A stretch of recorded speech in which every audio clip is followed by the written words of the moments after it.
Owen here from Your Kick-Ass Life, and today we are on tip and tool number 7 from my free ebook, 21 Tips and Tools to Live a Kick-Ass Life.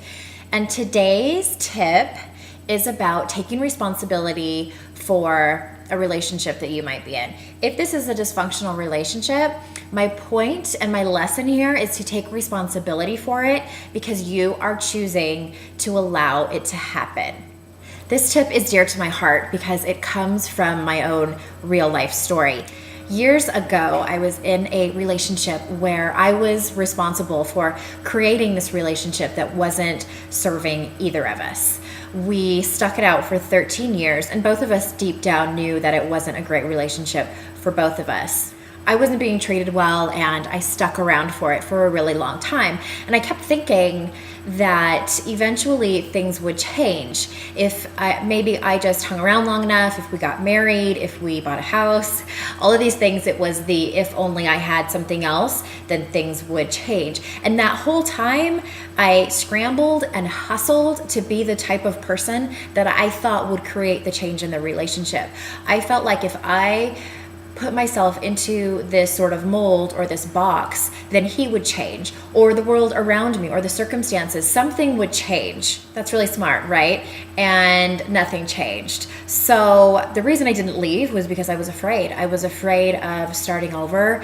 I was in my 20s, and that's kind of the time where everybody gets married and starts to have children, right? That's how it goes in our culture. I was terrified to leave. I was terrified to start over and be alone for the first time since I was a teenager. So I stuck around and just kept my fingers crossed, wishing, hoping, and praying that things would change, and they never did. So in hindsight, I was definitely in love with this fantasy of what the relationship could be like. I was absolutely addicted to this story in my mind of what I truly wanted, and I hung on to it for dear life, hoping and praying that it would come true. I was also addicted to him. I didn't love myself enough. I loved the relationship, and I loved him probably a lot more than I loved myself. And in retrospect, that never works. So my main point here is that if you're in that type of relationship, or even if you're in a relationship with some similarities to that and it's just not working out, and you know deep down in your gut that it's not working out and things aren't going to change, first of all, listen to that voice. Second of all, take responsibility for where you are. Quit pointing fingers at the other person or that guy's parents or his friends. I did that a lot, or his family, or anything like that. It's your problem that you're staying in it. I actually had someone tell me that, and I was completely floored. I felt like she had slapped me in the face, and it was the only time. The delivery was a little bit insensitive, but at that time I was completely knocked out of my chair that somebody would actually say something to me, but that stuck with me, and I knew deep down that she was telling the truth, and she was the only one that had the balls to tell me the truth. She was tired of watching me suffer and knew that I could do better. So thank you, Mindy, for saying that if you're watching this. It was the only person that told me that. So I hope maybe that I am that person that's telling you this, and you may not even know me personally, but here's your wake-up call.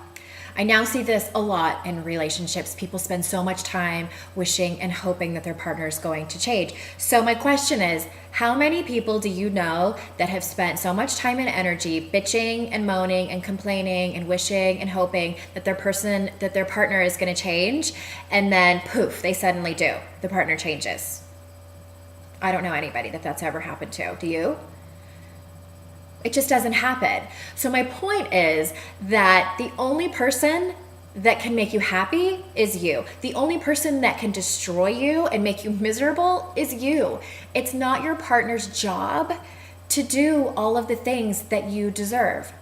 It's not fair to blame the other person for your misery. Sure, they might be a complete and total asshole, but you are responsible for staying for it. You deserve love and respect. I don't care who you are. I don't care what you did. It is your birthright to have love and respect. But my biggest point here is it needs to come from you first. It is not anyone else's responsibility. If you truly had the utmost love and respect for yourself, you wouldn't be in a destructive, dysfunctional relationship. I know because I was that girl that was in a destructive, dysfunctional relationship. And only in hindsight did I see that I didn't love and respect myself. I didn't wake up every morning and think, I hate myself. I don't love and respect myself. You might do that. I know people that feel that way every morning, but denial is a very powerful thing. I literally had blinders on and saw nothing else but what I wanted to see. So I will say it again. If you really truly loved yourself and had respect for yourself, you wouldn't be in this awful relationship. I really wanted to, but I didn't know how. So the only thing that I can tell you, that's an entire another lesson in itself, but for the sake of this video, I will tell you it starts with making a decision. Just make a decision. If your life is shit right now and your relationship is shit right now, make a decision to make a change. It really is a pivotal point for you to do that. If you're sick and tired of being sick and tired, and I know because I've been there, make a decision that it's unacceptable anymore and that you're willing to change. That should open the door, even just a crack. That's all you need, okay? So that's it for tip number 7, and stick around next month for tip number 8. I hope that helps, and I will see you next time. Thanks.